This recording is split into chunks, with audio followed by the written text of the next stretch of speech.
Good morning, Commissioners, Chief Moreno, Mr. Teefank, Madam Secretary, Mr. Inspector General Mark Smith, Mr. City Attorney Carlos De La Guerra, members of the public. Today is Tuesday, October 31st, 2023. It is 9:30 a.m. This is a regular meeting of the Los Angeles Board of Police Commissioners. Madam Secretary, please call the roll. Good morning. Please let the record reflect Commissioners Southers, Shields, and Garcia are present, and we have a quorum. Thank you. We welcome everyone attending this meeting this morning. The Police Commission is committed to ensuring equal access to its meetings. It is requested that individuals who require the services of a translator contact the board secretary no later than the day preceding the meeting. Whenever possible, a translator will be provided. Sign language interpreters, assistive listening devices, or other auxiliary aids and/or services may be provided upon request. To ensure availability, you are advised to make your request at least 72 hours prior to the meeting you wish to attend. All public comment will be heard during item number 2 on the agenda. We will dedicate a total of 45 minutes to public comment. Members of the public will have 1 minute per agenda item for a maximum of 2 minutes total. At the request of the speaker will be given 1 additional minute for general public comment for a maximum of 3 minutes total. The order of the speakers will be: a speaker on this room will go first, then we will take a speaker watching today's meeting on Zoom. We will alternate between speakers in the room and Zoom for a total of 45 minutes. Members of the public who participate in public comment are reminded that they can speak to any item on the agenda or a matter within the jurisdiction of the Board of Police Commissioners. Public comment is your opportunity to address the board, so you are free to express your opinion on matters before the board and to generally express when you disagree with other opinions expressed. However, directing your comments to other individuals who have spoken or attacking others who have expressed their opinions shall be deemed off-topic, and your public comment period will be concluded. Members of the public, if you choose to participate in the public comment portion of the agenda, you can participate in this meeting in a number of ways outlined on the agenda. Number 1, submit a speaker card to one of the officers who will then give the card to the board secretary, indicating you wish to speak during the meeting. Number 2, submit written public comment in advance of the meeting to the email address policecommission@lapd.online. Number 3, if you've logged into Zoom, raise your virtual hand.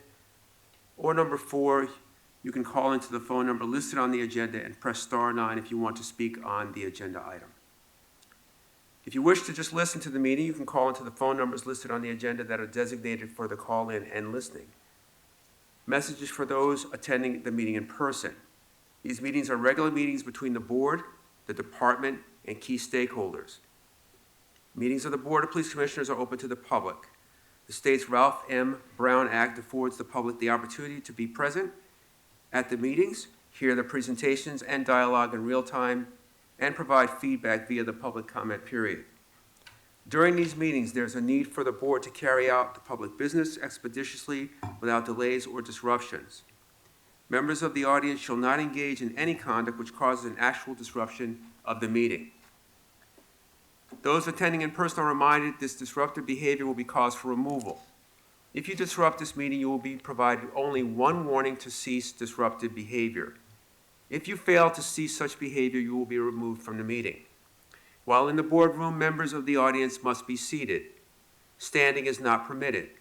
In the past, standing may have been permitted for a few, but moving forward, this courtesy will not be afforded to attendees except for credentialed members of the press. All attendees must be seated. Failure to follow this rule will result in a warning and/or removal from the meeting. Additionally, I will make note that the board's approved rules do state that, quote, signs, posters, banners, or other display materials which disrupt or otherwise impede the orderly conduct of the meeting or which create an obstruction to another person's attendance or ability to view or participate in the meeting are prohibited. Failure to follow this rule will result in a warning and/or removal from the meeting. At this time, we will move to item number 1, the report of the Chief of Police. Chief Moreno. Good morning, Commissioner President Southers, Commissioner Vice President Shields, Commissioner Calanche, and Commissioner Garcia, Mr. Teefank, Inspector General Smith, and City Attorney. Good morning, and good morning to the public. I'd first like to take a moment to offer our condolences to the families and friends of the 18 people who were killed and the 13 others who were injured in the mass shooting that occurred in Lewiston, Maine on October 25th. Over this past week, the city continues to experience planned and spontaneous demonstrations as it relates to the current conflict in Gaza, as well as other labor-related demonstrations. I would like to recognize our people for their efforts and professionalism in facilitating these events and allowing all parties to exercise their First Amendment rights to protest and express their views. In all of these incidents, our department personnel performed exemplary. Now I would like to speak on a terrible incident that occurred on October 27th, involving one of our explosive detective K-9 assigned to Emergency Service Division Bomb Squad. K-9 Parker and his handler were taking part in a training exercise at the C. Irwin Piper Technical Center. The explosive section unit was conducting training on the third floor of the Piper Tech parking structure. During this training exercise, training aids were placed against a General Service Division office in loading dock area. At approximately 11:40 hours, the K-9 handler and the K-9 Parker were working the training scenario. Parker is an off-lead certified dog and was off-lead during this training exercise. The K-9 ran down a small set of stairs to the loading dock ground floor, then jumped over an approximately 3-foot concrete wall, and then unfortunately fell 50 feet to the ground level. The officer and the other handler immediately went to K-9 Parker's aid, placed him in a vehicle and transported him to West Los Angeles Animal Hospital. The veterinarian team there attempted to treat Parker, but he unfortunately succumbed to his injuries from the fall.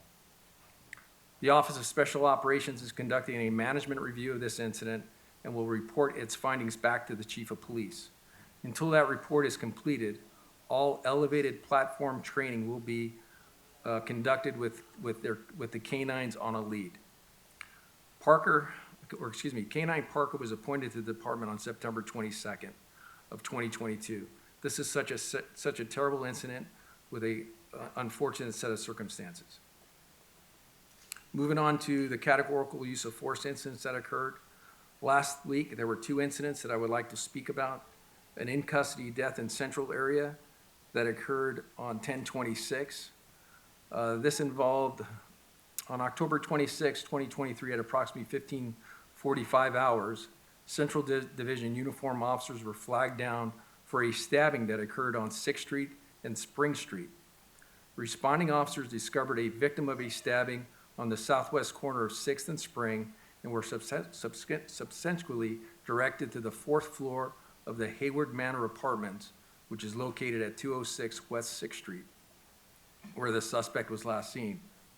As the officers arrived at the 4th floor, they encountered an additional victim of the stabbing. Officers determined the suspect, later identified as a Mr. Loc Dong, was possibly located in apartment number 417. As a team of officers assembled and conducted a door knock, Mr. Dong emerged from the front door armed with a large kitchen knife and began to advance towards the officers.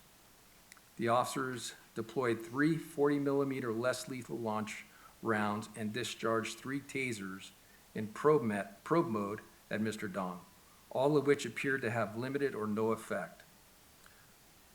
Mr. Dong, who repeatedly asked the officers to kill him. After the final taser probe was fired, he began to stab himself in the abdomen area with his knife. Mr. Dong fell to the floor and was taken into custody without further incident. Los Angeles Fire Department personnel responded to the scene and transported Mr. Dong and the 2 stabbing victims by rescue ambulance to Los Angeles General Medical Center. Mr. Dong and one of the stabbing victims succumbed to their injuries and were pronounced deceased. The additional stabbing victim remains hospitalized and is listed in critical condition. No officers or other community members were injured as a result of this incident. A 10-inch fixed-blade black knife with a black handle was recovered and booked as evidence. Force Investigation Division investigators responded to the scene and are investigating this incident. Operation Central Bureau homicide investigators also responded to investigate the murder of one of the victims. Notifications to the deceased next of kin are pending. An additional law enforcement-related injury occurred in Devonshire area involving one of our canines. This occurred on October 28, 2023, at 0030 hours. The location occurred at Tampa Avenue and the 118 freeway overpass. On October 27 at approximately 23:07 hours, Devonshire Division uniform officers were patrolling in the area of Balboa and the 118 freeway when they conducted a warrant check on the license plate of a gray-colored Nissan SUV. The vehicle was being driven by a Mr. Andrew Valdez. The vehicle also contained 4 other occupants. The vehicle returned stolen out of West Valley area and attempted to flee from the officers at a high rate of speed. Devonshire officers engaged in a short vehicle pursuit. The pursuit terminated when Mr. Valdez collided with a curb at Tampa near the 118 freeway overpass. At the termination of the pursuit, Mr. Valdez fled on foot while the other occupants of the vehicle were taken into custody at the site of the traffic collision without further incident. Officers established a perimeter in the surrounding area. Metropolitan Division K-9 officers responded to the perimeter and conducted a K-9 search. After a brief search, Mr. Valdez was discovered hiding in a nearby brush located near the 118 freeway overpass where a K-9 contact occurred. During the K-9 contact, Mr. Valdez sustained an injury to his right forearm near the elbow. He surrendered to the officers and was taken into custody without further incident. Mr. Valdez was then transported by rescue ambulance to Northridge Hospital Medical Center, where he was hospitalized for an injury to his right forearm that required surgery. The stolen vehicle was subsequently recovered from the crash site at the termination of the pursuit. No officers were injured as a result of this incident. One of the occupants of the vehicle sustained a broken nose and required stitches to his forehead from the collision. That injured passenger was also treated at Northridge Medical Center and then transferred into the custody of LAPD. Force Investigation Division investigators responded to the scene and are investigating this incident as well. Now I'm going to move over to our crime picture for the last week. Violent crime is down 5.7% when compared to 2022. Property crime is up 1.7 compared to 2022. We are still seeing an increase in theft when compared to our year-to-date numbers last year. Year-to-date personal theft is up 13.7%. Overall, our Part 1 crime is even when compared to 2022. Year-to-date homicides through 10/28 are down 63 when compared to 22, a decrease of 19%. Year-to-date, the city has experienced 273 homicides. During the last 7 days, there were 4 homicides that had occurred. This is down 7 from the last week of 11. Moving over to victim shot, we're down 10.5% when compared to 2022. This is 121 crimes down. For the week ending 10/28, the department reported 25 victims shot, which is down 7 when we're looking at the prior week of 32. In looking at the last 28-day period, Operation Central Bureau, South Bureau continue to experience an increase in shooting violence. These areas are continuing to work to identify the persons responsible for these crimes and are also working with the service providers in the immediate area, as well as the mayor's office, gang and youth development, to stop the violence. The department continues to see an increase in the number of hate incidents over this past week involving Jewish, Palestine, Arab, and Muslim community members. In looking at for the month of October from 10/6 to 10/26/23, anti-Jewish hate crimes, we have seen an increase of 200%, 21 compared to last year, reporting number of 7. Hate incidents are up 5 when looking at last year's number, 11 compared to 6. Overall, anti-Jewish hate crimes are up 32 versus 13, 146% increase. Now, when we took a look at the anti-Palestine, Arab, Muslim hate crime for the same time period, we've seen an increased number of hate crimes, 8 compared to 1. Hate incidents, 4 compared to 1, of a total of 12 compared to 2 for that period. Significant numbers.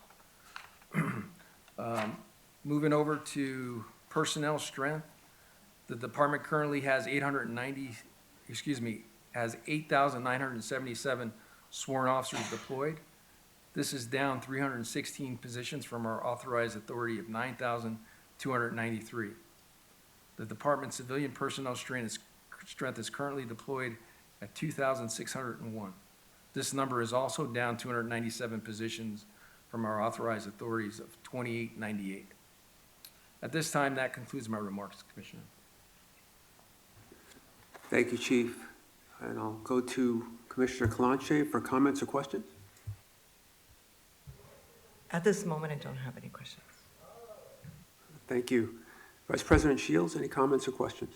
Yes, thank you. Have a few first comments. I think I'll be very interested to learn what the SOD management review of the canine incident results in, and I'm glad that the department is already taking efforts to avoid this tragedy in the future by requiring all dogs to be on a leash for any elevated platform training. With regards to the hate crimes and hate incidences that you mentioned, I tend to think that that's a highly underreported area, given the numbers that you're referencing, even though we have seen an increase. And I do think that the future of online reporting of hate incidences will help with that. Is the department doing anything else to ensure that these communities know of the reporting opportunities? Thank you for that. Yes, in addition to the online reporting of hate crime and hate incidents, each of the bureaus of the 4 operational bureaus within the Office of Operations, we're continuing doing outreach and education in regards to online reporting of hate crime, hate incidents, as well as outreach with the various community groups within those areas. So constant conversations are occurring at the command level of each of those areas, as well as within each of the senior lead officers that are assigned to those specific reporting districts that have those types of house of worship, Muslim locations, synagogues, and having those continued conversations about hate crime, hate incidents, and the way people can report it. Thank you, Chief. And like you, I want to commend the department personnel who are facilitating all of the peaceful protests that are occurring and ensuring that they do not turn violent. I also want to take a second to commend the Hollenbeck Division detectives who located the missing teenager who had been missing for 2 weeks in Boyle Heights. I think that just it amplifies some of the really good work that we don't hear as much about coming out of the department. One thing, you started off your remarks with the tragedy of the mass shootings in Maine, and unfortunately what we're hearing is that this person, there were many red flags and also on the radar of the police department out there. Is that making the department look inward to identify any other potential people that the department may know about, and making sure that we don't allow something like this to happen in our city? Absolutely. One of the things that the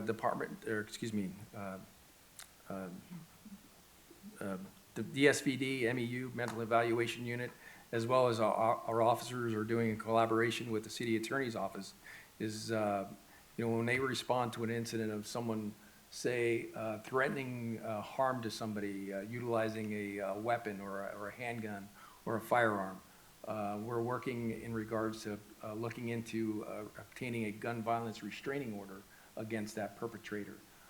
Those officers gather that information from that victim, do an investigation in regards to possible that individual owning those types of handguns, and then gathering that information and presenting that to a judge who will ultimately approve or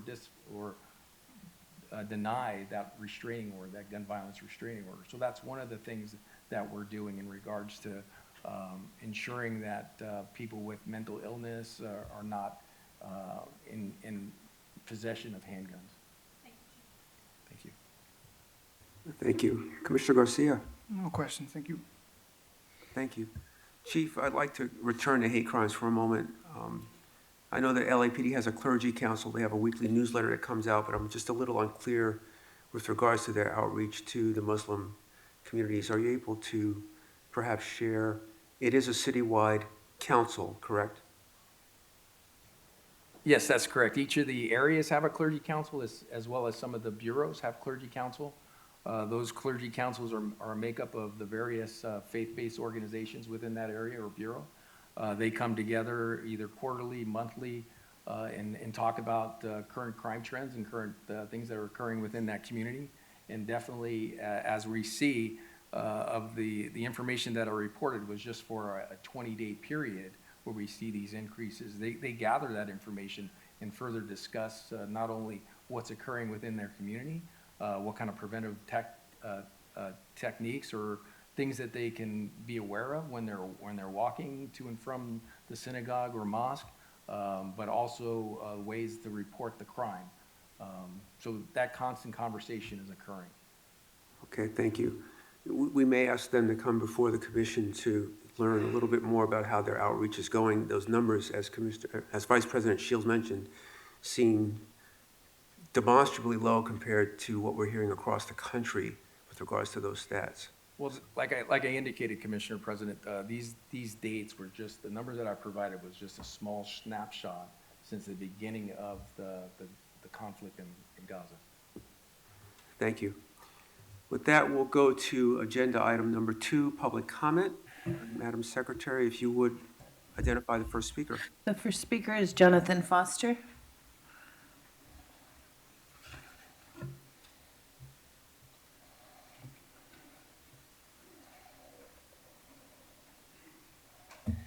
Good morning, everyone. I'm Jonathan Foster. On the June 6, 2023 ADL presentation, and I did fundraising for the ADL. I used to work at a fundraising place, and we did fundraising for the ADL for about a year. But I'm going to play this recording. I made this recording in September, before all the continued 3,500 years of war over there. This has Jeffrey L. Abrams from the ADL in there, a commissioner, and the comment, data drives policy and resource. That I am Jewish. Yes. I think the ADL is garbage. I am not a fan of weaponized their position against people whose politics they don't like. Can you talk a little bit about self-hating Jews? Weaponized their position. People who are against apartheid in Palestine. Who are against apartheid in Palestine. And data drives policy and resource. We're in this very room. We've had people say some of the things that you talk about. Some of them are Jewish, are Jewish. Can you talk a little bit about self-hating Jews? And data drives policy and resource. And anti-Semitism from people who are Jewish or partially Jewish. My comments aren't going to be what you think. So data drives policy and resource, right, is how black community areas got destroyed and turned over to Latino Mexican areas. The undocumented army, and the best example comes from Nori Martinez turning Korean communities into, quote, little brown people communities. This would redirect resources and votes into Latinos. This would be stripping Koreans of their voice. Are there any Koreans in the LAPD? You know, they're by Nori, they're little brown people. This has happened to the black community, and there was never a recording of it, stripping black people of their communities, their resources, and their voting voice. When government people want to make a policy they cannot enact, they have to create data to drive policy. Policy otherwise they couldn't get enacted. So they can make policy to drive resource. Nori Martinez, she was trying to submit false data. She should be arrested. Then there was Gil Cedillo on a radio clip. He said, quote, these conversations happen all over LA. Like he's trying to make it okay that what was being said was okay. Do you know I haven't committed a single crime against any Jew, but I'm on the ADL list? And I thought about making the ADJJ, which is Anti-Defamation of Jonathan by Jews. That's what I want to do. And all I've ever done is tell them about Jesus. And they call me anti-Semitic. They're mean to me. Next on Zoom, we have T. Hello. Hi, what items would you like to speak on? Well, let me just say this. It'd be great if you could post the agenda. Unfortunately, I didn't get a chance to look at it before the meeting today. Chief's report. What do we address today? Let's see. Just the incompetency here and the violence that continues to perpetuate through this department and the valued leadership of Moore, who needs to go. It's unconscionable that, you talk about hate crimes, yet this department is continually committing hate crimes against Black and brown folks right here in Los Angeles. We appreciate the out of policy vote for Keenan Anderson.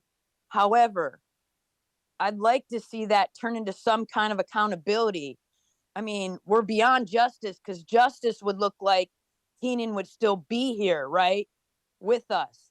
What we're looking for is real accountability, because y'all did find a case like Rosario Max out of policy when your officers opened fired in a Crenshaw Mall with families and children all around, being totally negligent and executing Rosario.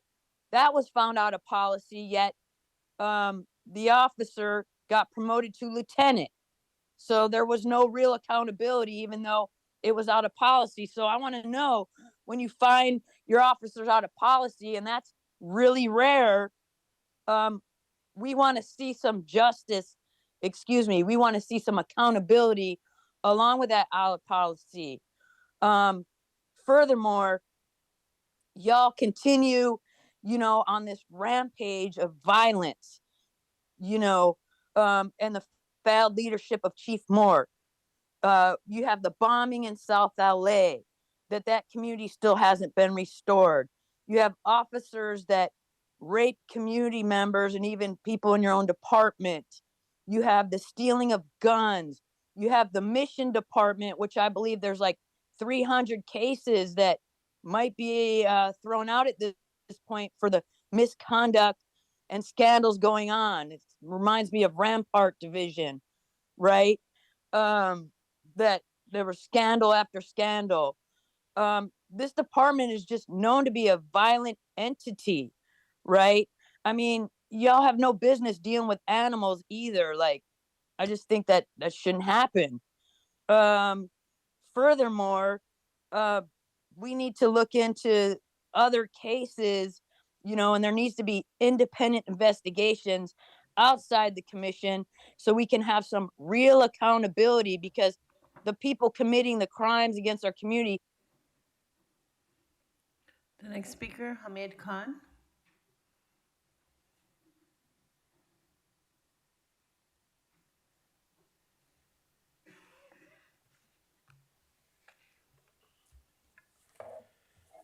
About 2 weeks ago, on October 19th, we sent a letter to the Commission demanding that you instruct the Inspector General to carry out an audit of the Suspicious Activity Reporting Program, including the iWatch See Something, Say Something program. Now, the history of that program, as people know in the audience as well, has been extremely, extremely harmful since this was first instituted by Bratton in 2008. The department is supposed to do an audit every year. The last audit we got was for the year 2018. So there's been at least 4 years, for up until 22, that those audits have been missing. We sent a letter to Mark Smith back in 2021, and his response was, well, I do it on the instructions of the commission. So you need to instruct him, because that audit has to take place. And the reason why it becomes extremely critical to understand is that that's what laid the foundation. Nothing new. I mean, intelligence-led policing has been going on for 30, 40 years. But the whole enforcement of behavioral surveillance became central. And through that, all that data mining happened. And which resulted in, if you all don't know about that program, its suspicion is defined, and some of you are lawyers, as observed behavior reasonably indicative of pre-operational planning. which nobody has been able to fucking explain to us, like what does pre-operational planning and reasonable indication and observed behavior even means. And then these secret files are opened, which are investigated by joint terrorism task forces in fusion centers out in Norwalk, out here in Los Angeles. And what we have seen is intense amount of racial profiling. What we've seen is that how the iWatch See Something, Say Something program is a license to profile. This is how it's weaponized. The results of the audit 1 year showed that 31% of the secret files where race was identified individuals as black. Now you have a 9% black population and 31% indicated are black people in those files. Where gender was identified, in that section, 50% turned out to be black women. Now, this is a national security intelligence gathering program, and yes, because of the work that we've been doing over the last 10, 12 years since it started, those secret files have gone from about almost 3 or 4 a day to almost 80 for the whole year. But still, the program exists. And every year, over 50 to 60% of these files don't even meet the standard. So DHS and all just reject those files. But what happens is, when you look at all the details, the FBI gets to hold those files for 30 years because the information is uploaded in their eGuardian platforms. So that's what happens. That's the kind of bullshit that we are dealing with, that these programs that have continued since 9/11 have now been weaponized for everyday policing and a license to racially profile. So these audits need to happen and the program needs to end now. And it's extremely dangerous at this time when we are talking about where this Zionist apartheid state is carrying out its carnage and genocide, how it's going to impact the community here. Next, we have Andrew Gravener.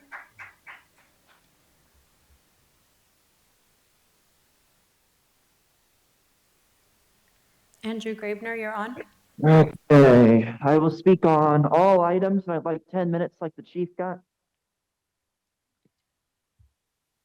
All right, let's start off with the chief's report. The chief's report should be limited to 3 minutes in every meeting, at least until you're letting everyone speak. Now, I think maybe you're finally letting everyone who shows up in person speak. Let's also allow everyone who calls in to speak. And you know, the chief's report's just taking so long. We could be using that for so many better things. Seeing there's more incidents where the LAPD's dogs are getting shot or getting killed or injured. You know, I think the police forcing the dogs to help them is animal abuse. You shouldn't be forcing dogs to work for you. That's just animal abuse. You know, they don't have any say. They're just forced to be cops, just to aid in your fascism. Let's see, the consent agenda. We have a lot of donations to the training division.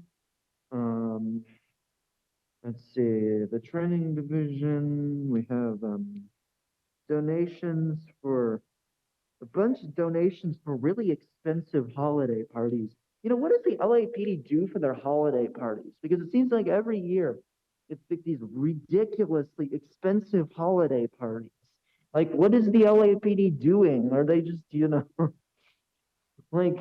like how do you spend that much on a holiday party? Just order a pizza, get some water and soda or something, and play some holiday music and play some games or something. Like, what are you doing for your holiday parties to make them that expensive? Well, they're mostly donations, you know, and still just like, okay, what the hell are you doing for your holiday parties? It's really ridiculous.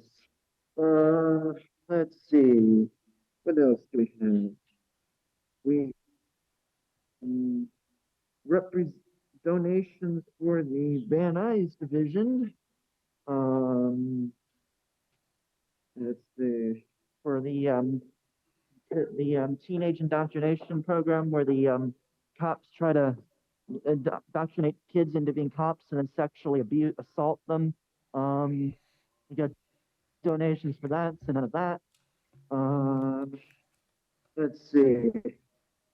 Yeah, just in general, Fire Chief Moore, you're out of control, just killing people constantly. Let's just abolish the whole fucking department. This is so ridiculous.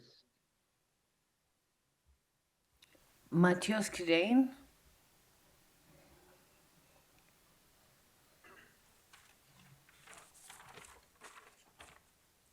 My name is Matthias Kidana with the Stop LAPD Spying Coalition.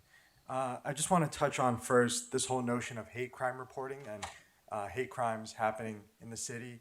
I think we're all thinking about the anti-Semitic violence being endured by our Jewish neighbors, about the anti-Muslim racist violence being endured by our Palestinian neighbors.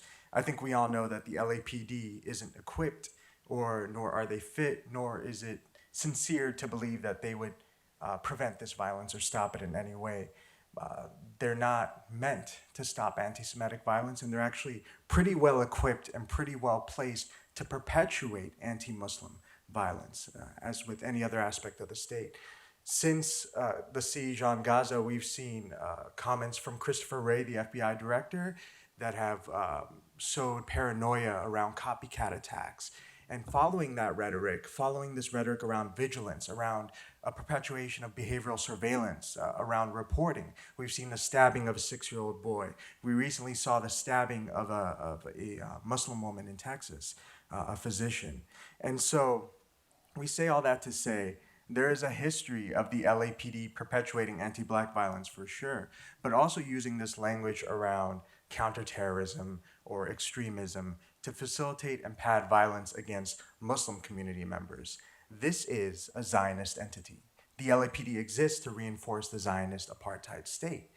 If you don't have to look any further than this commission. Dr. Errol Southers was a visiting professor at the International Institute of Counterterrorism in so-called Israel. If you look at the LAPD's own PATH program, their youth surveillance program, providing alternatives to hinder extremism, the very first director they appointed was also a student of this same International Institute of Counterterrorism, Alex Vargas.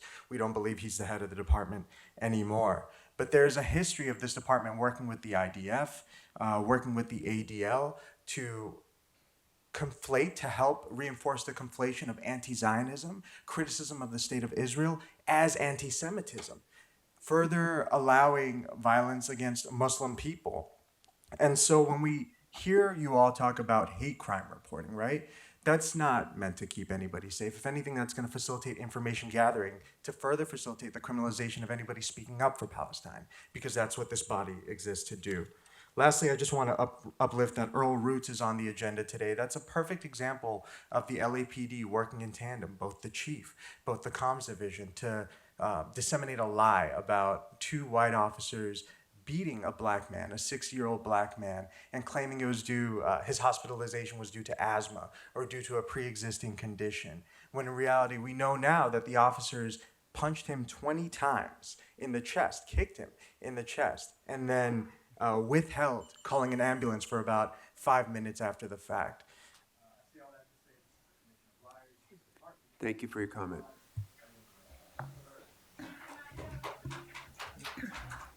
Okay, we don't have any more Zoom speakers, so we'll move only to in-person. The next speaker is Zach Sherwin.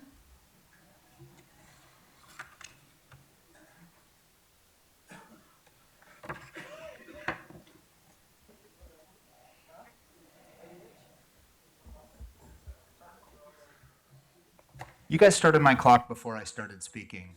Like, not to get petty, but that's a ridiculous way to conduct yourselves. It's pronounced succumbed, not succumbed. I just want to call it out. It's bizarre to hear you not be able to pronounce basic vocabulary words and be the assistant chief of police of this department. That story about the dog falling off of the platform is disgusting. This department is a death cult. I've never in my life heard of an incident of a dog falling 50 feet off a platform to its death. That's grotesque and gruesome.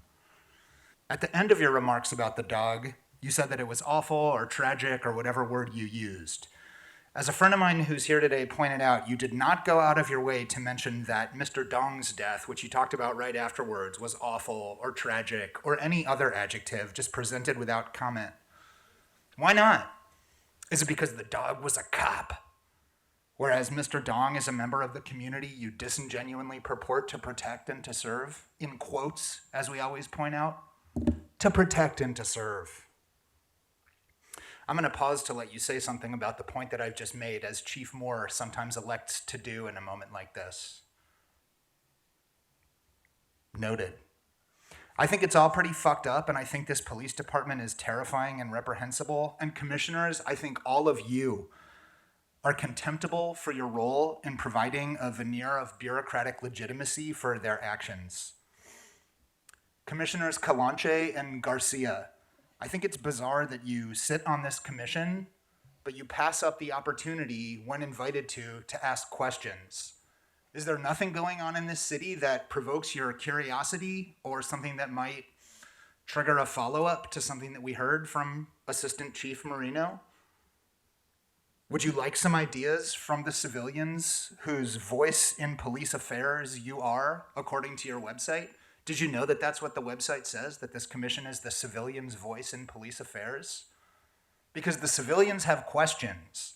So if you're supposed to be their voice, are you writing down a note to look that up on the website? If you're supposed to be their voice, but you sit there silently when provided the opportunity to ask a question of the chief, the contrast is striking. We have plenty of questions for this sus scum. I yield the rest of my time to today's meeting. The next speaker is Jason Reedy.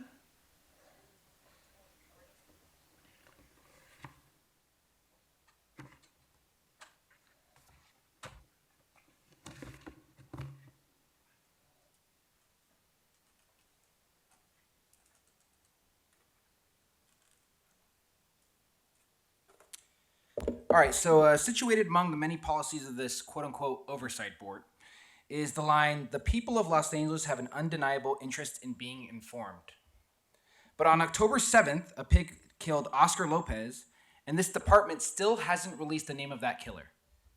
We're 3 weeks removed. What is the policy? When are you supposed to reveal the name of a shooter or killer of your department? Is it within 72 hours?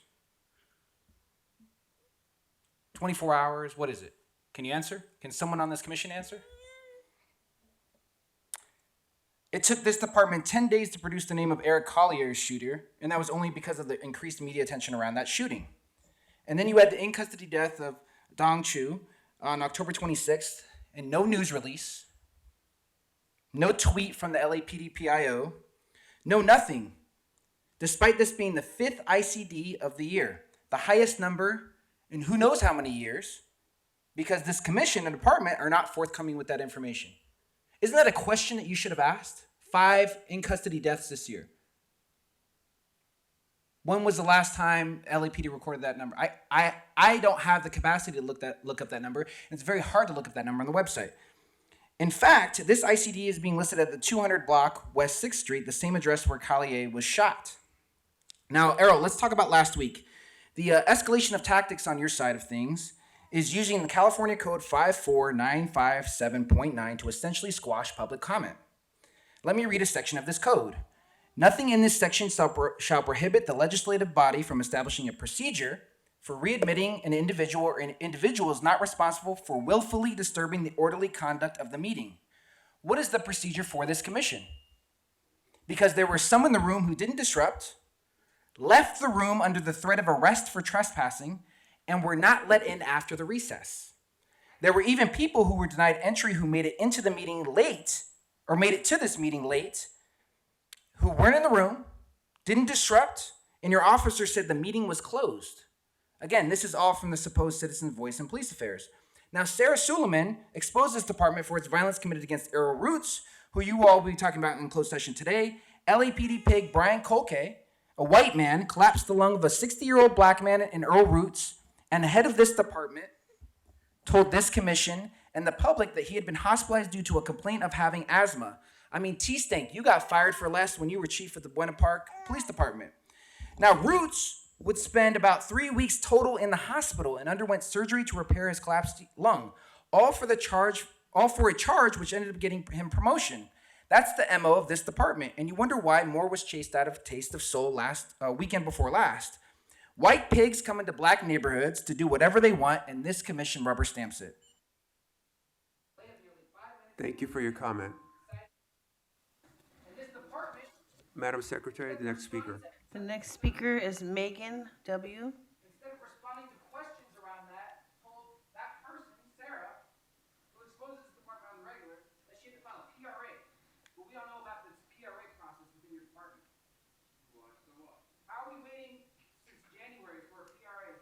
For a list of names and serial numbers for the people that were in, for the pigs that brutalized and harmed people within council chambers who were calling out the racism of Kevin De Leon in the city council. You guys can't produce a list of names. How did it take you 11 months and you still haven't produced those names? Huh? Megan W., please. You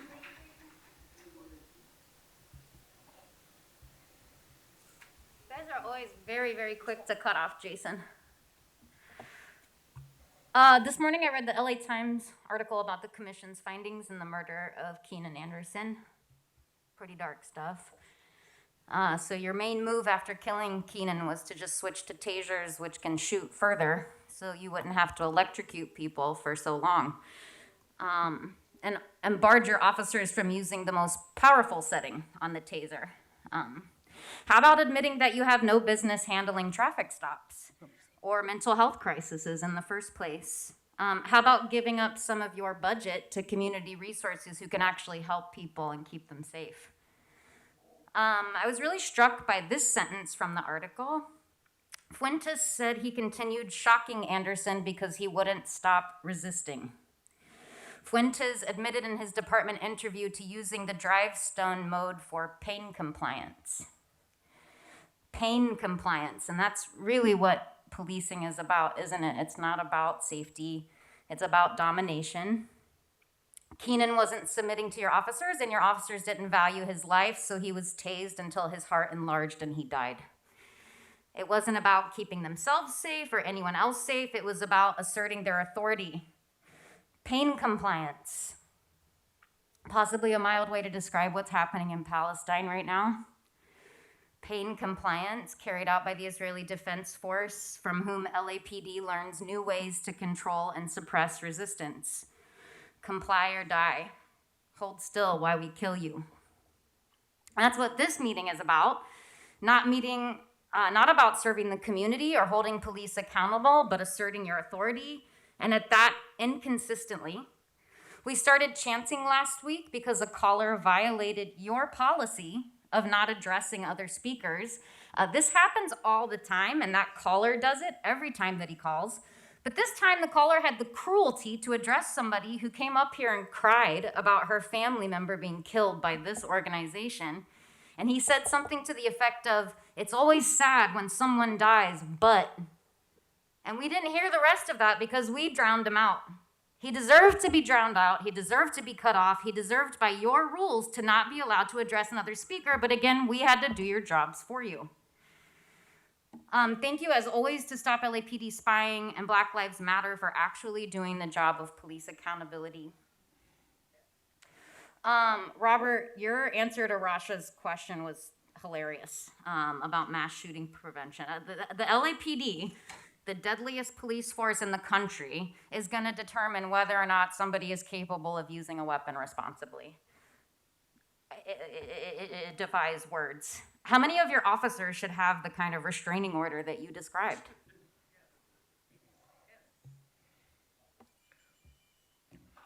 The next speaker is Audrey.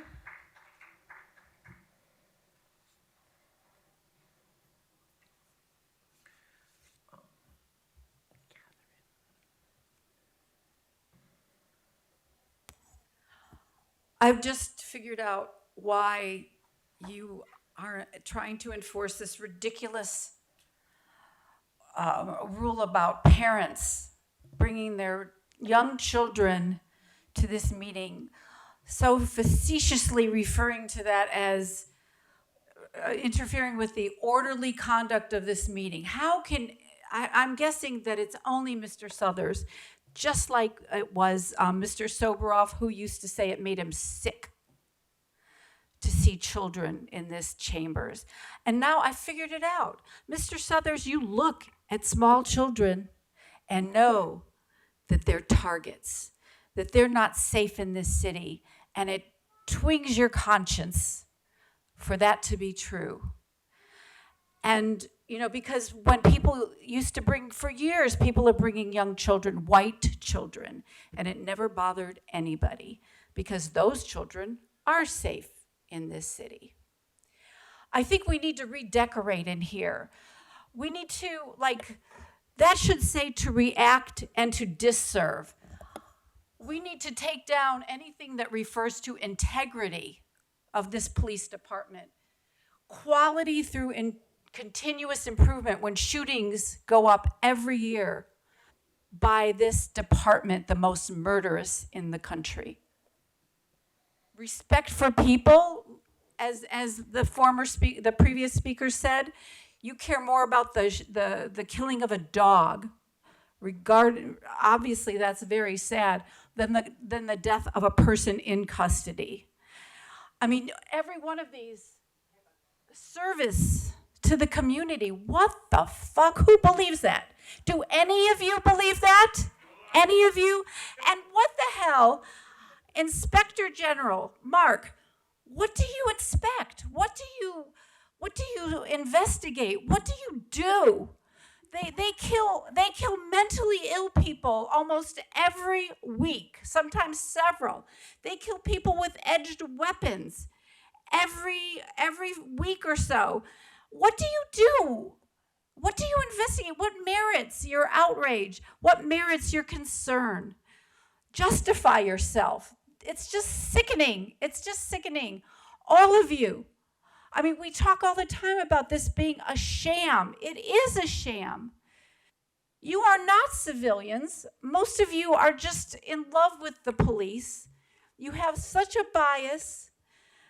And you know, like even people that we used to think like Kalanche, voting against that shooting, I mean the tasering of Keenan Anderson being the sole vote that was in policy. Shame on you. Shame on all of you.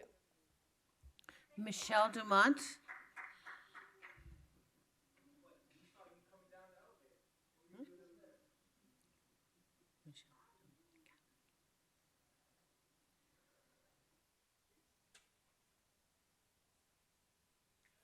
Audrey's a good friend of mine, and I just agree with everything. I agree with everything she had to say about you.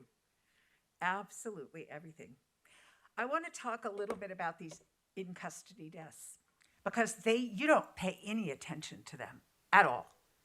You're not giving any attention to them, and the public doesn't give any attention to them. They rarely get reported in the press. But you people, and I think in general, cops and you people are stupid. You're uneducated and you're stupid. You're not educating yourselves to the realities of this world. But you know, there's one thing that I know these cops know. And they know that if they use tasers on certain people in certain circumstances, they will die.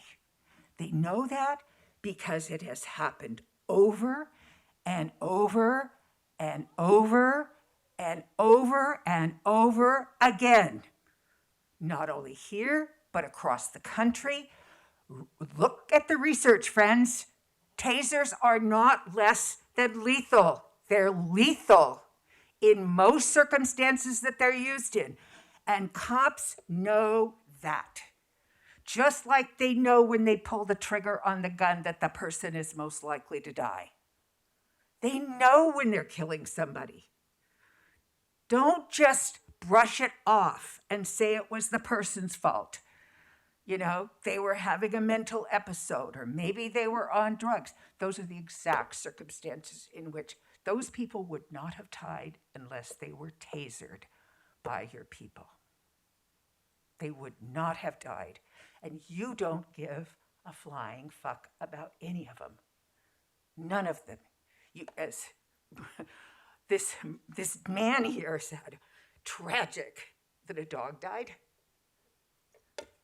every week. people are killed and it's not tragic? It's not tragic. I want to address another issue, and that's money. Over $68,000 you're accepting? This is from people. Why are you sucking money out of people? You people get more money than any other part of the budget in this city. Why are you sucking people dry? These are from divisions, some of them that don't have a lot of resources. People in them don't have a lot of resources, and you're sucking more money out of them? For what? This is ridiculous. And by the way, I hope it comes up soon. I'm not sure that it's going to. But this whole thing about Ring and Neighbor, that's just another way to spy on people. And you're getting people in the community to pay.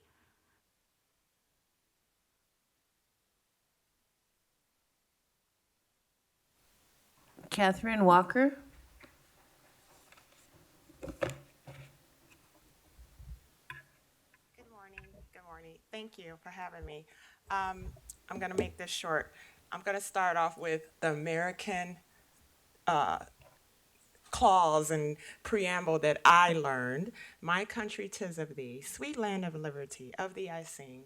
Land where my fathers died, land where the pilgrims pride, from every mountain side, let freedom ring. And that includes all colors.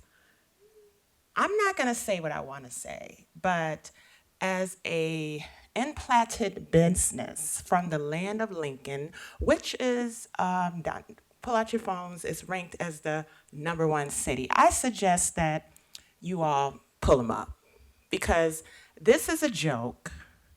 This is such a joke. I'm here today because it's been a month that my company's virtual office came up missing in the public library. First it was the USB, now it's the whole laptop. I mean, come on. Now, I know this is not as important, and condolences for the real matters of people's lives, they're in heaven.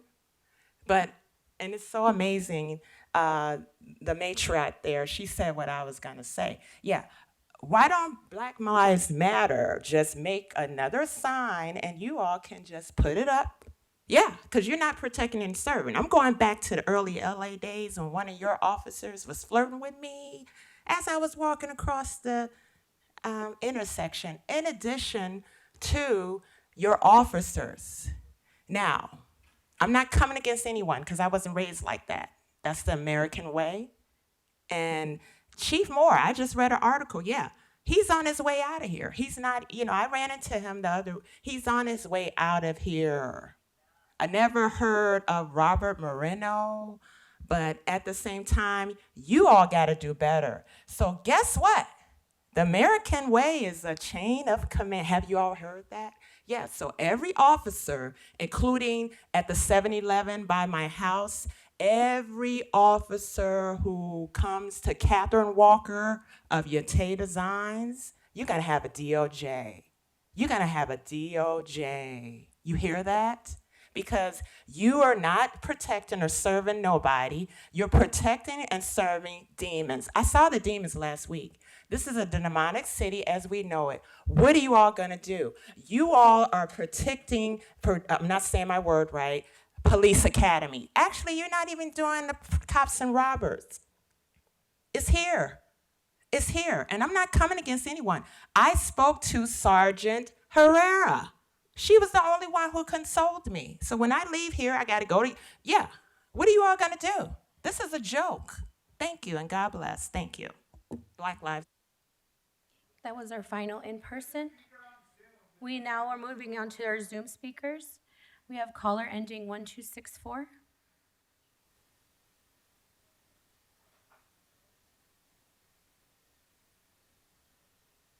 Caller ending 1264, you're on. Okay, we'll move on to the next Zoom speaker, Javier Hermosillo. Good morning.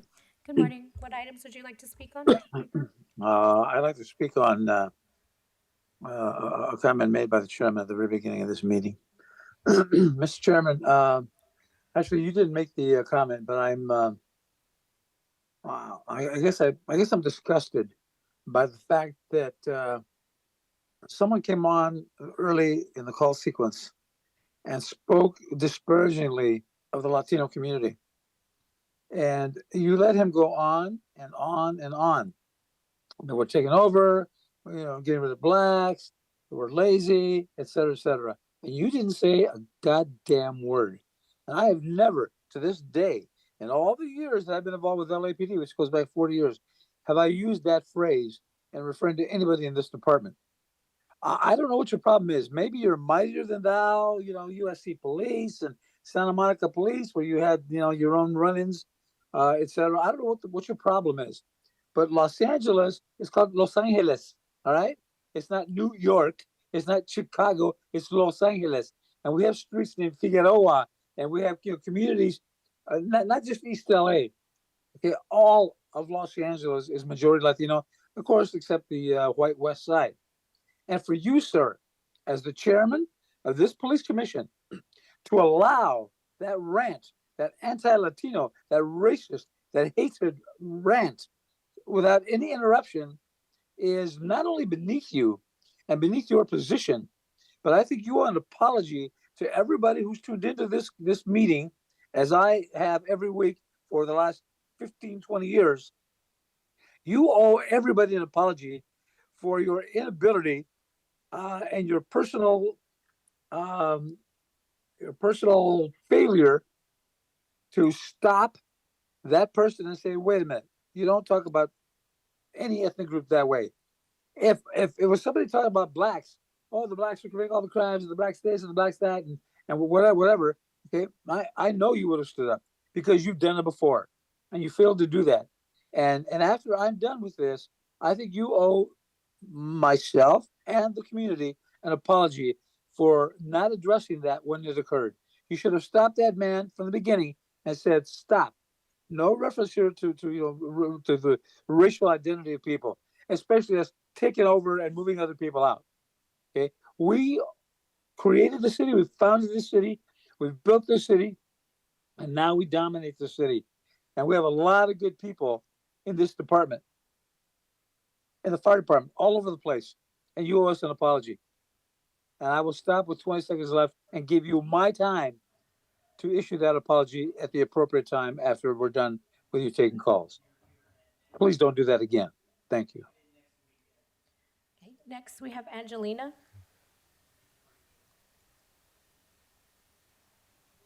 All items, please. Okay, 3 minutes. Calling today just for common sense as a mom. We want law and order. We need laws enforced. We need criminals arrested. And what is the opposite? What is our alternative? Anarchy? Is that what people want? That's what the devil wants. God is a God of order. We need to live our lives peacefully without fear of being robbed, raped, murdered. So I want to thank each and every officer out there. Thank you for everything you do. Every day you wake up, put on your uniform, and you don't know what you're going to face that day. It could be an easy day. It could be, you could lose your life that day. So thank you for risking your life each and every day. Don't give up. Keep doing the right thing, even when you feel like people are against you. Just know that there's a lot of us who support you. I believe LAPD is diverse. I mean, just look at LAPD. Obviously, they're not racist. That's absurd. I do have a concern though about LAPD just as officers move up the ranks and just, we know the love of money can corrupt people. So I hope as people move up the ranks, they don't lose their principles just to have that high paying position.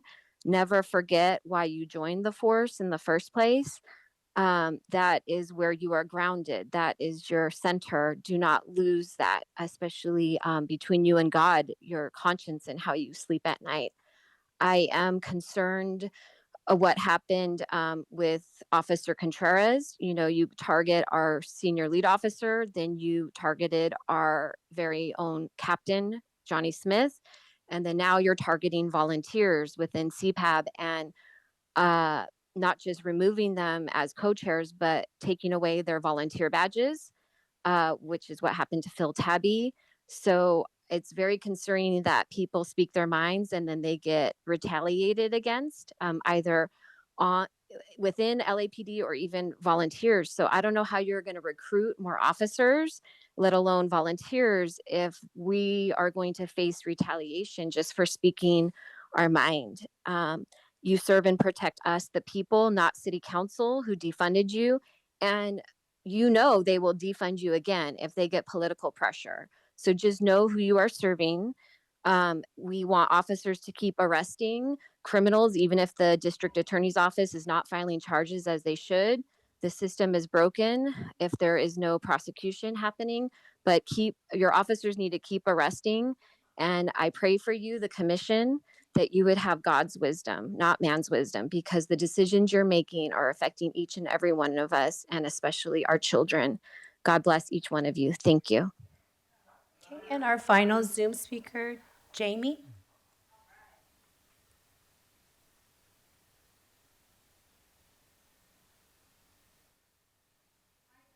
Jamie, you're on.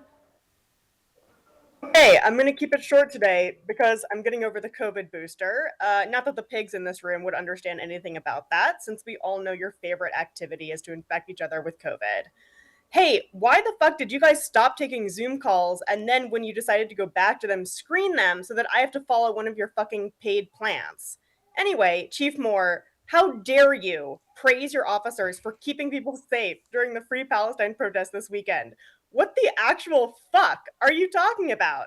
The fact that your officers didn't start attacking or shooting people, as they can almost always be counted on to do, because they are trigger-friendly, erratic, cowardly pieces of shit, is a miracle. At best, all they did this Saturday was stand around or sit in their cars doing nothing, soaking up the regulation $8 million stolen dollars a day, sowing anxiety, discomfort, and PTSD responses in anyone at those events who was not a white upper-class property owner. You don't keep us safe, we keep us safe.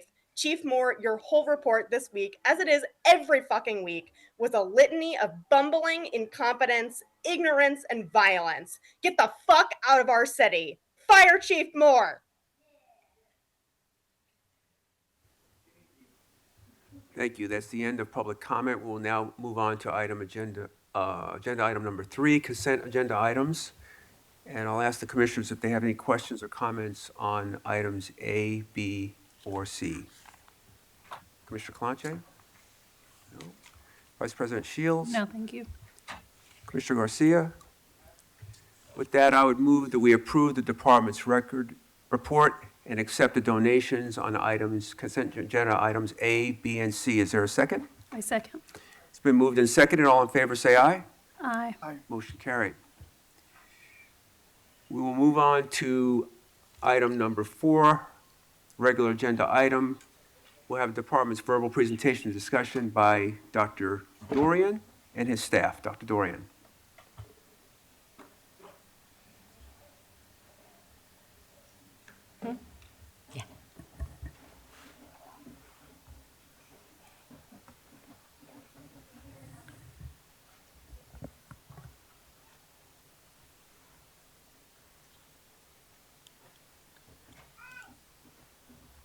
Good morning, Honorable Police Commissioners, Chief Marino, Director Tefank, Inspector General Smith, and all attendees.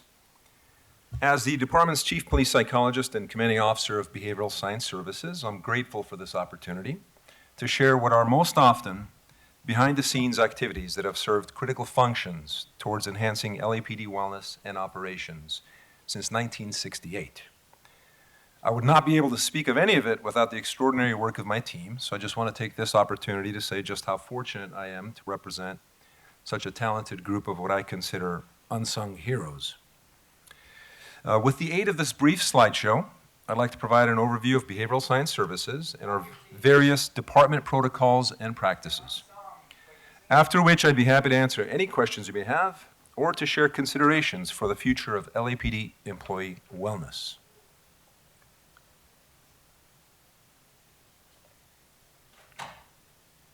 There we go. Given Behavioral Science Services, or BSS, is very much the birthplace of the specialty area of police psychology, it's notable that while most agencies are in the early stages of developing wellness programming, we can reflect on 55 years of experience to guide our agency's practices. The composition of our team includes, as the slide illustrates, myself as the chief psychologist, police psychologists 1 and 2s are supervisory, a dietitian, an alcohol and substance abuse prevention unit made up of sworn personnel, and we oversee a large peer support team in the department. In addition, we offer a 24/7 on-call consultation and response to any department employee who may be in crisis or have urgent needs, including for some operational matters. And I should note that in addition to BSS staff and services, our agency has numerous what we consider wellness partners, which include our Wellness Coordinator's Office. These are sworn and civilian employees who intervene to assist with employee deaths or serious injuries as representatives of the Chief's Office. And our Employee Assistance Unit that contains our Honor Guard, a large chaplain corps representing all major faiths, funeral coordinators who provide incredible support under the worst circumstances, and even a financial counseling team who trains and guides department employees in regards to their financial health. Now, within the field of police psychology, there are 4 major domains of activity that our psychologists engage in. Today, I'll primarily discuss the intervention domain, but it's worth noting that what makes our police psychologists uniquely effective in their role is that they're also embedded within divisions and operations by way of their presence and participation as the quote-unquote divisional doc in roll calls, trainings, management meetings, and of course by responding to every SWAT call-out involving barricaded or hostage-taking suspects, to consult on negotiations, and to help ensure the safety and welfare of all involved. Beyond psychological services, BSS has Ms. Rana Parker, who's our in-house registered dietitian, and Sergeant Sean Corey, who serves as our alcohol and substance abuse prevention counselor, and soon as our coordinator of a newly developed peer health improvement team. Combined, BSS is able to offer in-house, comprehensive, and culturally informed psychological, nutritional, and substance abuse services to all department employees, sworn and civilian. This, of course, is in addition to the services available to all employees by way of their private insurance and additional benefits offered by their unions or the City of Los Angeles. In addition to direct service delivery, BSS coordinates a number of health promotion campaigns, as listed here, to address topics related to healthy eating and weight, alcohol use, sleep, trauma, financial health, heart health, physical health, and other specialized wellness topics that we rotate on a monthly basis. Just last month, we held our flagship event, the annual Heart of LAPD Law Enforcement Suicide Awareness Walk, which we expanded this year to encompass the theme of law enforcement mental health in general, in which not only did it enjoy Chief Moore's support and participation, but also united our sister agencies and their leaders, such as LA County Sheriff Robert Luna and Los Angeles World Police Chief Cecil Rambo. I should note that one of the reasons we're able to make this happen is because the LA County Sheriff's has the Psychological Services Bureau, which is comparable to our BSS, and allows my counterpart there, Dr. Steve Seatall, and I to enjoy a very close working relationship to help support and bolster our respective agencies' efforts. Before I transition to psychological services, I must emphasize that one of the keys to success of the LAPD model of psychological, nutritional, and substance abuse services is the tremendous amount of education, exposure, and experience our department employees have with BSS professionals. This usually comes by way of BSS personnel taking their subject matter expertise to department employees rather than waiting in their offices for department employees to come to them. As you can see, to date, our relatively small staff of about a dozen personnel come very close to interfacing with almost every LAPD employee in some capacity over the course of a year. This ongoing exposure breeds familiarity. Familiarity breeds comfort, and comfort breeds trust, permitting, one might say, the real work to begin. Of course, we're not naive to the fact that we must always still fight against the stigma of seeking help and overcome fears and misconceptions about what it means to visit a department psychologist. And so, in addition to our outreach efforts, we ensure that employees know they can reach out to us for guidance and referrals to any credible resources outside of the department. Now, the LAPD has 3 pathways to direct service with a police psychologist. So to simplify what could look like a complicated slide, these services basically fall along 2 lines. First, we have employees who can obtain self-referred services. That's the green column, for which they enjoy the exact same confidentiality and autonomy as they would by seeking services from any psychologist in the state. As you'll see in the next slide, this category represents most of the psychological services provided. I must stress that these are psychological services that absolutely no entity outside of BSS has knowledge of or access to, just like in any doctor's office. Second, employees can be mandated or directed for psychological services. For the purposes of this brief presentation, I won't go into all the details surrounding these circumstances, but they too fall along 2 major lines. First, a referral by a commanding officer because an employee has been involved in what we consider a critical incident, such as officer-involved shootings and other categorical uses of force. That's the orange column. Or secondly, a referral by a commanding officer because an employee has demonstrated a job performance or safety concern. That's the red column. As you can see in the last row, even with mandated or directed referrals, the only feedback that is communicated to the referring commanding officer is whether the employee presented for the appointment and whether they can return to pre-incident duties with or without any job duty modification recommendations. With all of these referral types, absolutely no clinical content is shared with anyone outside of BSS, barring any mandated reporting requirements such as child abuse, elder abuse, or dependent adult abuse, or imminent suicidality or homicidality. Additionally, patient-therapist confidentiality laws trump department misconduct policies, which allows for department employees to acknowledge and address any behavioral problems before they become so severe as to impact their personal lives and professional responsibilities. As you can see, about 72% of psychological services provided in 2022 were self-referred, followed by 17% mandated referrals, which is, again, how we label referrals after critical incidents, such as OISs. And lastly, only about 11% of referrals were directed by COs who had a job performance or safety concern. Now, although it may not sound like it, directed referrals are almost entirely well received by employees because they quickly come to learn that the police psychologist is allied in helping them successfully navigate already difficult circumstances, often before disciplinary measures must be taken by their supervisors. In fact, many of these employees decide to continue with services on a self-referred basis. As it relates specifically to police officer wellness, as opposed to all employees, this perhaps overwhelming graphic illustrates how BSS personnel and services are involved in virtually every phase of an officer's career. Law enforcement wellness has become an increasingly popular topic since 2020, and it's not uncommon for us to hear what we at BSS or the LAPD could be doing on that front. But we find it's more common than not that the totality of what this small group has already been doing, sometimes for decades, is not well known. So once again, thank you for this opportunity. If I can call your attention to the lower bands on this slide, you'll see that from the moment a recruit enters the academy to their retirement, they are eligible for self-referred psychological, nutritional, and substance abuse prevention services.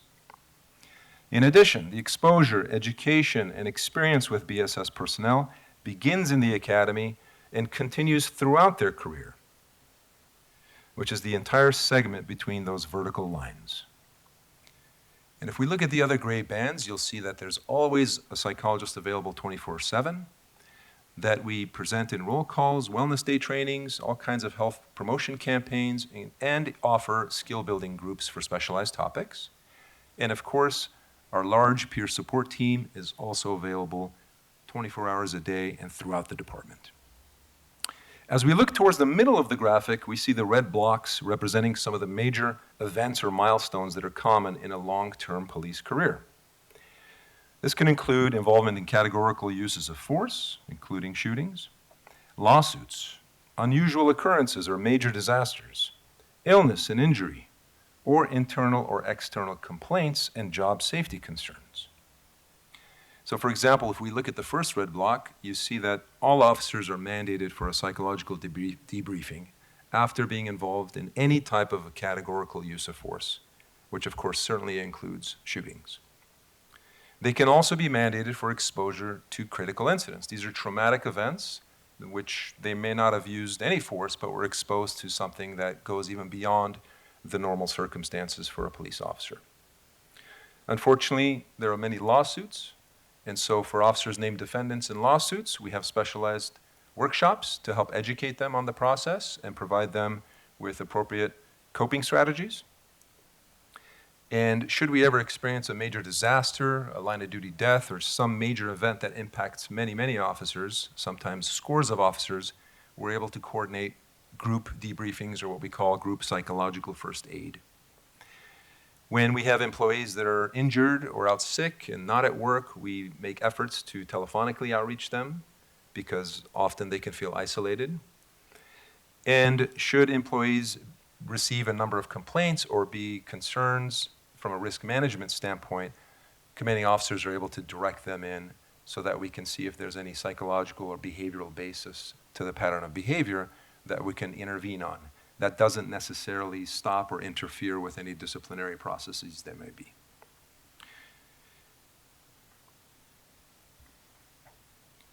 So I should just note that this year we even established what we call the Chief's Debrief, which involves Chief Moore and I partnering on a debriefing meeting with officers involved in a major event, especially if it's particularly high profile or extreme, which to my knowledge has never been done before by a chief of police. So you can see how the aforementioned services and other specialized ones are developed to intervene and preserve an officer's wellness and career success. Although this represents an extremely robust offering and one that most agencies around the globe aim to emulate, we also recognize that we must do better when possible, and of course, it's always possible. With that, I'd like to end and answer any questions you may have about BSS or the current state and future of LAPD employee or officer wellness. Well, Dr. Dorian, thank you for that excellent report, and thank you and your staff for the wonderful work they're doing. And for questions and comments, I'll start with Commissioner Garcia. You mentioned skill building groups for special topics. Can you explain a little more, share a little more about what that is? Absolutely, thank you. So we offer a variety of groups for employees that want to participate to either address concerns, problems, or to simply better themselves. An example would be a group we call Sobriety Tactics. These would be for employees that have chosen not to drink alcohol or continue drinking alcohol and they want to maintain their sobriety. So it's very much like a support group format, but it's education and skills based. We also have programs for weight loss and weight management to ensure the health, safety, and fitness of our department employees and certainly our officers, called Mind Over Food. We also occasionally will have groups that are trauma-informed and trauma-focused for individuals that self-elect to be around peers who have been involved in major uses of force or other categorical uses of force, where they will benefit from the support and experience of fellow employees that have shared experiences. And those would be some examples. Thank you. And then you mentioned there would be referrals for officers who weren't necessarily involved in the use of force, but in what was categorized as critical incident. Yes. Who determines the threshold of that impact?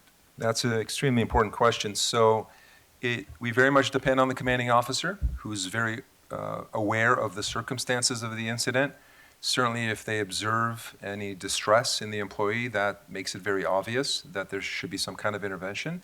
But other times, it's based on their knowledge and experience of what is common from a police officer's perspective. If they're not sure, we always encourage that they consult us. And so our mindset with that is it's better for us to be available and not be needed than to be needed and not make ourselves available. So we try to keep that threshold as low as possible. But typically it involves things like involvement in a major traffic collision, certainly if there were deaths, any incidents involving gruesome scenes, any incidents involving serious injury or death to children. Those tend to be the hallmark types of incidents. Thank you.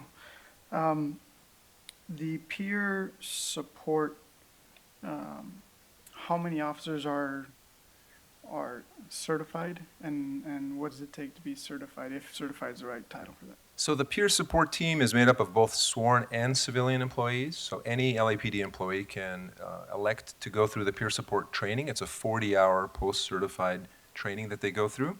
And I don't have our exact number, but it's well over 200, somewhere between 200 and 250 at the moment. It's fair to say that they're certified or qualified to become peer support members because not everybody makes it through the training. On the final day of the training, there are scenarios and they have to demonstrate competence in that area. And then we do have cadres where we break down their experiences because most people who elect to be on the peer support team have had some challenging life experiences that they now want to transition into positive growth experiences and want to help others with. So we have specialized cadres for those that have been involved in, let's say, categorical uses of forces, those that have experienced physical health issues, those that may have gone through any major event in life. And is there any sort of connection to peer support and growth within the department? In other words, like, does it, and I probably know the answer, but really the question is, how do we get to that place? Can we get, whether it's the sergeant level or lieutenant level folks, to have to be peer support trained in order to qualify for positions like that? And do you think something like that could be helpful or not necessary? That's a really excellent question. If I understood it correctly, my opinion, and that shared by my colleagues, is that every department employee would benefit from peer support training. So I think that just becomes a logistics issue in terms of how do you get all employees to benefit from the training. I would definitely support, if possible, if we were capable of it, to move in the direction where we would provide as much of that training as possible, even if it was a condensed form, to all department employees, and to perhaps elevate our expectations of those on the actual team, to go beyond just having been trained, but also possibly being recertified on an annual basis or committing to some degree of involvement that goes beyond voluntary. The challenge is, as an agency, we don't offer any incentives for folks to be on the peer support team, so there's no additional bonus pay or even time allocated for that activity, so it's completely voluntary, which we could change if we had the capabilities. Other agencies do offer some of those incentives for their peer support teams. All right, and last question, you mentioned capacity. With what would it take? What capacity is ideal? Or with the current capacity, how long would it take to train 100 officers? Well, the number one place we'd have to start is with our staff. So we are understaffed in all those categories that I described, much like the rest of the department. We are understaffed with psychologists, we're understaffed on our alcohol and substance abuse prevention unit, and we're understaffed administratively as well. We have one administrative professional for our entire service. And so we would need to bolster our ranks internally so that we can offer more training. And this is true of really anything further that we'd want to do as a department for wellness. So I certainly have thoughts about how we might go about that, but they're fairly straightforward in the sense of incentivizing people to apply for these positions from the outside. Unfortunately, that's changed dramatically since 2020. Thank you. Thank you. Vice President Shields. Thank you, Dr. Dorian, for that wonderful presentation. And I just want to commend you and your team, given that, 72% of your services are self-reported. Really, I think reflects all of the work that you and your team have done to build the trust with the department members so that they go to you voluntarily. I think that's terrific. I imagine. Thank you. Is that common with other police department agencies, or do you find that as something unique to the LAPD? Thank you for those kind comments on behalf of my entire team. It's a little hard to say. We don't always know what the experiences of other agencies are. However, in the past several years, we've had many of those agencies reach out to us, and frankly, they're starting from scratch. And so they are often shocked to understand that this department has had at least one psychologist for 55 years.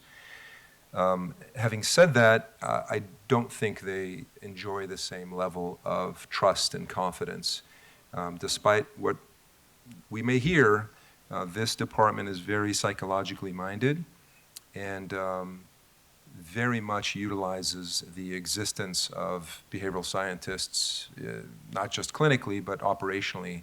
And frankly, my position is an example of that.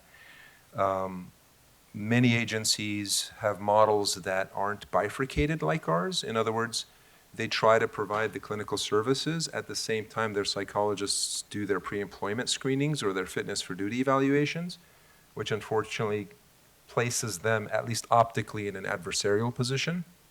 So we're very intentional about our setup. And sometimes I say there are many reasons for what we do, but there are as many reasons for what we don't do. Because experience tells us that some things simply work better than others. But our model of being in the field with department employees, which began in the late 90s, created a dramatic shift in that regard. And many agencies don't do that. They don't have that practice. Thank you. And, a number of our department employees have served our country. How are you and your team, do you have the experience of supporting veterans and making sure that those experiences don't negatively impact their duties on the job? Thank you for that question. Excellent question. So in 2008, myself and a colleague went and trained at the Center for Deployment Psychology in Bethesda, Maryland, with military psychologists. Of course, at that time, we were very much in the midst of Operation Enduring Freedom and Iraqi Freedom. And we had a high degree of department employees, reservists returning from combat. We established a military return protocol. So every returnee meets with a department psychologist. Now, there are certain laws that dictate what we can and cannot do as a department. We basically cannot, conduct an evaluation or offer any kind of differential treatment. They're entitled to come right back to work. So these were very much informational and support meetings. And we continue to do that, although the frequency of the need has diminished significantly. Of course, our department has the military liaison, which is a phenomenal office. We work closely with them whenever there's an opportunity. For example, with the Marine Corps birthday coming up and Veterans Day coming up, we have a couple of our psychologists that are presenting there as well. And so we are always ready and willing to partner in whatever ways that we find useful. I should note that we also created a very special peer support military cadre just for this reason, including a separate training program just for them, which gets into the readjustment issues and themes for military reservists, because as much as there are parallels between law enforcement and the military, there are also some clear differences. And so we find that to be very meaningful. Thank you. That's great to hear. And I just have one last question. And you mentioned that other agencies have looked to LAPD to emulate the program that you lead. Other than potentially increasing staffing and looking into employee incentives, anything else that you see on the horizon that can help you and your team do your job? Thank you very much. I think there's two ways to look at that. one of the ways we can look at that is to continue our focus on wellness programming such as ours, and ask ourselves what more can we offer, or how can we offer it in a way that's different. Sometimes I use the analogy of gym memberships, right? So all of our department employees have this benefit, but not all of them utilize them. Just like with gym memberships, some people have them but don't utilize them. And so more gym memberships don't always mean more workouts. And so we can look at it from a resource standpoint, which we've sort of touched on. I think separate from that, I have to acknowledge that since 2020, we find ourselves in a position, both as helpers and healthcare providers, and certainly yourselves as leaders, where we don't have control over all the forces that are impacting the morale and well-being of our department employees. I mean, they begin sometimes on an international level, but certainly on a national level, whether it's the political climate, whether it's national events, whether it's trends in policing that may have started at a different agency, but spill over to impact all agencies. So with that, I would say the wellness programming that I would propose that we pursue collectively is to look at the role of our disciplinary processes, our training protocols, our public communication in regard to police work and police officers especially. Of course, this involves the chief of police, who thankfully routinely consults me on these themes. Several of you have taken the time to meet with me one-on-one, Commissioner Garcia, Commissioner Shields. I thank you for that. I think those things make a very big difference. The political decisions, the legislative decisions that impact officers, typically when we speak to officers about what they need and what impacts their well-being, these are the themes they focus on and talk about. Of course, these are the most challenging ones, but unfortunately, because it results in some hesitation to take decisive action in the field for fear of, for example, indictments, the dread that officers sometimes feel in the immediate aftermath of an incident where they did what they were trained to do, what they're expected to do often by society, can be so impactful. Sometimes I compare it to a diagnosis of a catastrophic illness. I know that sounds a little extreme, but it's because these days when officers are involved in a tactical incident, sometimes it can feel like a sudden life change has just befallen them. And they have immediate concerns about survival, which again I know is a strong word, but I mean that literally in the sense that the fall from grace of a police officer can feel like the death of one's identity. And so these are the current themes that even we, as police psychologists, often feel a little helpless in being able to overcome. And I like to say that all the wellness programming in the world can't counteract these real-world challenges. So I think collectively we have an opportunity to see what can be done.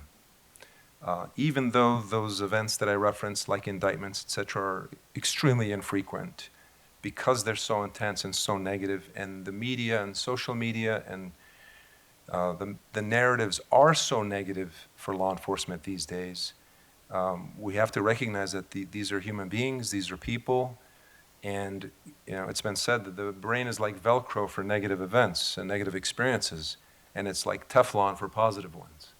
The negative ones carry so much more weight. And I think even before 2020, studies said that the media, for example, portrays 17 negative stories to every one. And that's, in general, that's not in law enforcement. So we can only imagine what it's like for law enforcement. So I think we have to all collectively look to try to counteract these forces as best we can. And it's my experience that officers know nobody can wave a magic wand and make all this better, but those efforts by the Board of Police Commissioners, by the Chief of Police, by the Mayor, by legislators, by all of us, those efforts carry tremendous symbolic value. And so that's why I say we can focus on those two elements, the programming, but also what we can do collectively to recognize all of these factors impact wellness. Thank you. Commissioner Clanche. Thank you, Dr. Dorian. I have a couple of questions. For your either self-referrals or directed mandated referral check-ins, what is the average amount of sessions? I'm assuming that you don't have enough resources to like do long-term.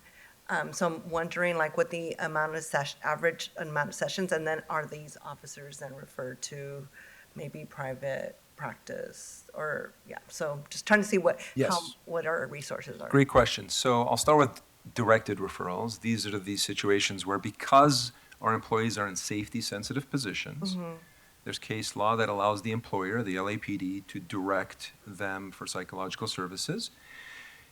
Those are very focused and time-limited referrals. The goal of that referral is not to place an employee in psychotherapy, for example. The goal is to give that employee the opportunity to speak in confidence about any themes that may be impacting their performance or safety, but also to obtain feedback, direct feedback from the psychologist that they can now use to help improve their performance. Ultimately, it's the employee's readiness and willingness to take that feedback, and we always say that we are to look for the employee's behavior and performance for progress. So after 3 sessions of that directed referral process, we close that out and we make recommendations to the employee, which often includes it might be a good idea to continue on a self-referred basis. Thankfully, we don't have to refer them out. We can provide that service as well. Now, if they choose to do it elsewhere, there's no problem with that either. So that's with the directed. With mandated, which are situation-based, the officer or employee was involved in an incident. It's nothing of their doing or nothing about them. And the reason it's mandated is twofold. One, some wouldn't come if it wasn't. And secondly, it's a way for us to communicate you're not being singled out. Nobody thinks you're having difficulty necessarily. We're just acknowledging this is an unusual event. And it's almost a communication of respect as well to say we're going to pause for a moment and check in because you matter and your well-being matters. And frankly, it's important to the community to know that the officers have had this opportunity. So it's win-win. Those will vary. We'll do those at least one time for incidents where we believe it's a critical incident, but there's really no evidence of distress because much of it is also informational. It reduces stigma because they have an experience with a department psychologist and realize, oh, this isn't so bad, which can plant a seed for future utilization. But for officers that do discharge their firearm, we have a minimum protocol of 3 meetings, and we'll spread that out across the course of a year. All of these numbers I gave, the 1 and the 3, they're minimums. If the psychologist working with the employee finds they would benefit from additional, we can always do additional. So that's more or less the framework of that. And so a slightly different question. So we talked about risk management. What is our policy, procedure, practice for identifying maybe an officer who poses a risk to himself, to the public, to the department? Yeah.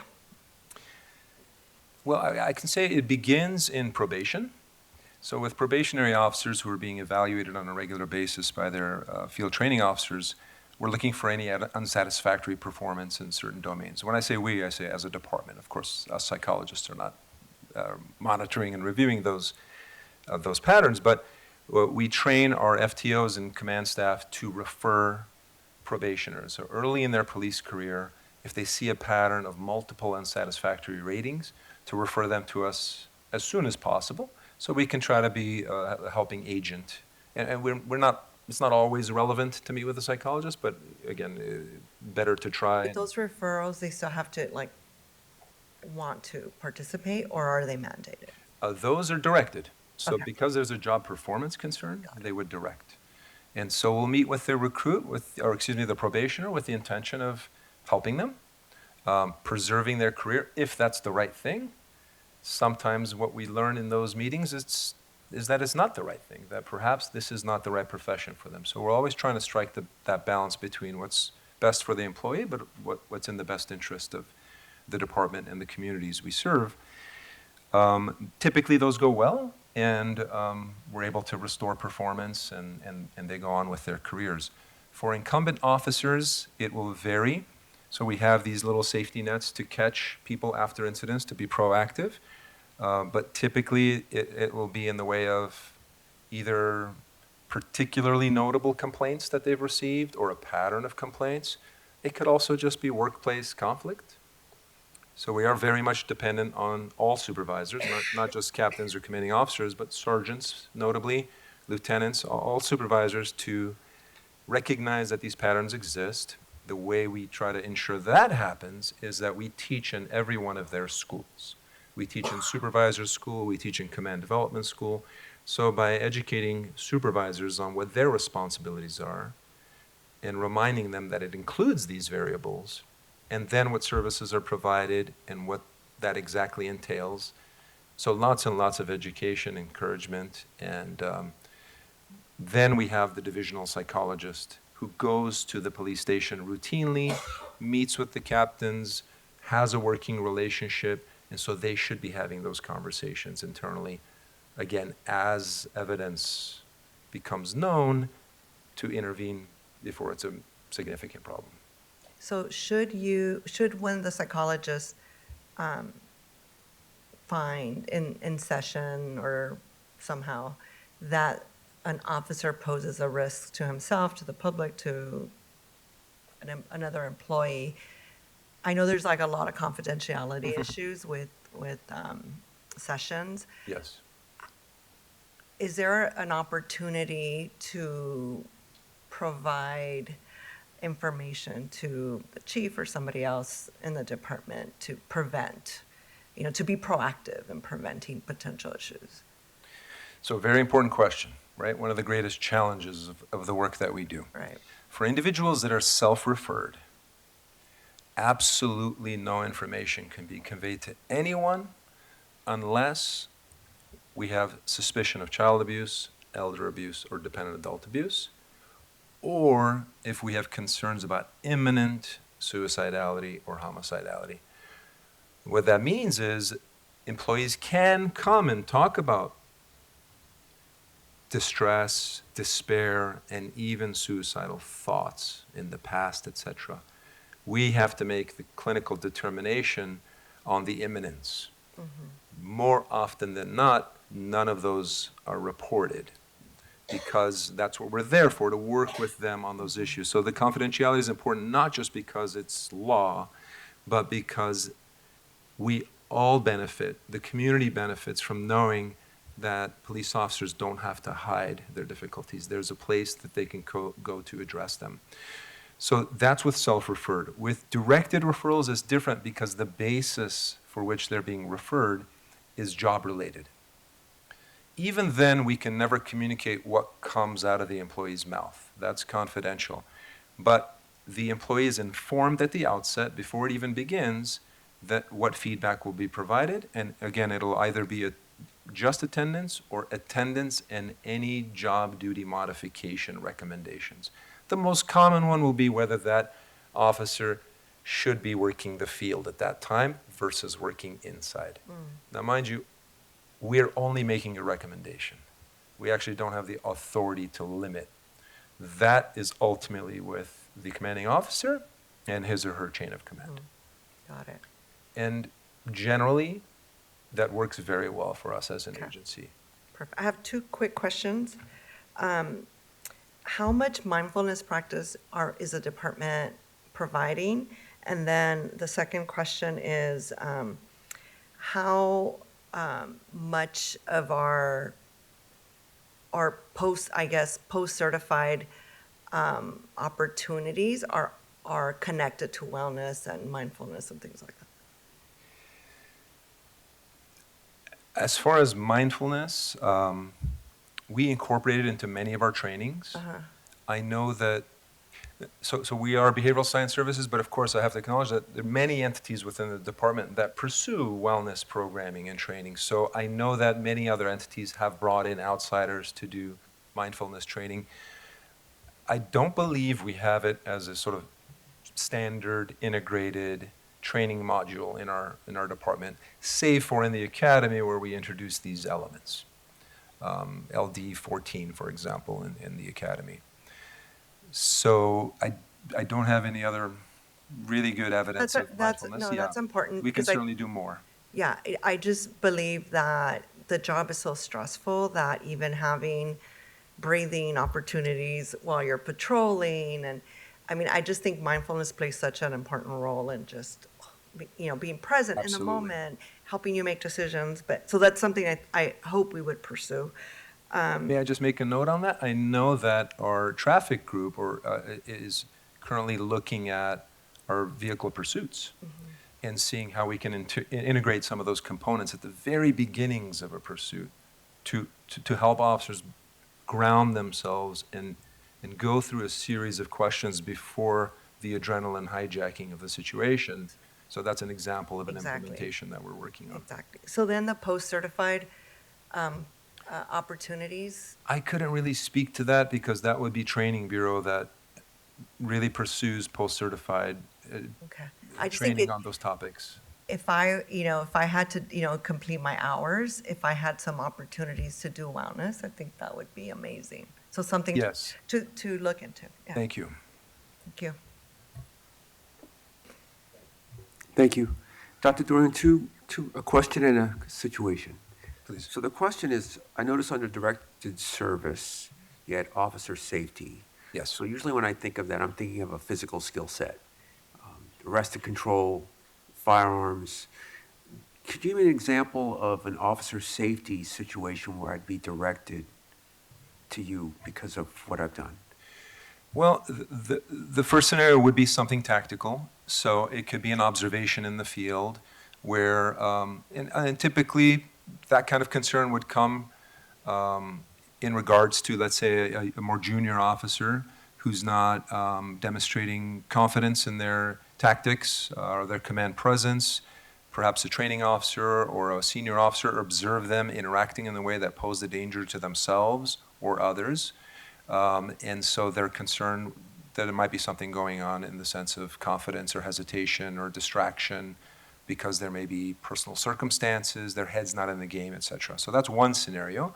The other would be more concrete wellness concerns about an employee. They don't look like themselves, their uniform is unkempt, their energy is low, their productivity has dropped. People might be talking about what's going on in that person's life. And so that might constitute a concern about safety in regards to depression and suicidal risk, etc. In other cases, it's even more concrete. An employee may have communicated something by text or some other way to a colleague that raised serious concerns about where their head is at. Okay, thank you. The other is situational. So I was at a CPAB meeting in Southwest a few months ago, and there were several citizens there who voiced concern about officers, specifically black officers, who joined a department, loved their job, were doing well, but were being distanced by friends, associates, even family members. Two things. What do you do, and they voiced that concern because they wanted to be that CPAB safety net for that officer. How does that happen for those concerned citizens? And then how do you address that officer should he or she come to you with that kind of challenge? Excellent question. This definitely came to light in 2020, as you can imagine, where many black officers felt caught between narratives, whether it was Black Lives Matter or Blue Lives Matter or being a police officer versus being a part of the African American community. And there were real struggles because certainly along the Black Lives Matter theme, because for many that can represent an organization, for many it can represent a movement, and there's not always common understanding around what it means to any one person, including an officer. Recently, at the International Association of Chiefs of Police Conference, there was a presentation titled Too Black to be Blue, Too Blue to be Black, which really spoke to this issue. So I would say it's a national theme. It's a real challenge. Our department is not immune to it. These are difficult problems to have remedies for because, again, as a nation, we're struggling with some of these themes. But I would say there's no question we have to have more dialogue internally and otherwise, but certainly more internal dialogue about these dynamics, because we certainly have had and maybe have black officers who often feel caught in between, where they may not feel completely understood by their police officer colleagues, at the same time do not always feel understood or supported by family or their black community. Thank you. So again, on behalf of the commission, I'd just like to say thank you for your wonderful work, the work of your staff. We need to clone you. It's just fantastic. This has been a great presentation. And again, just thank you for all you do. And I'm getting on your calendar. Thank you all. I greatly appreciate the opportunity. I feel like super calm, actually, just like hearing you speak. Yeah. Thank you. So, and with that, we will recess for closed session. Thank you. The Board of Police Commissioners will now recess into closed session to discuss item numbers 5A, 1, and 2 in accordance with Government Code 54957.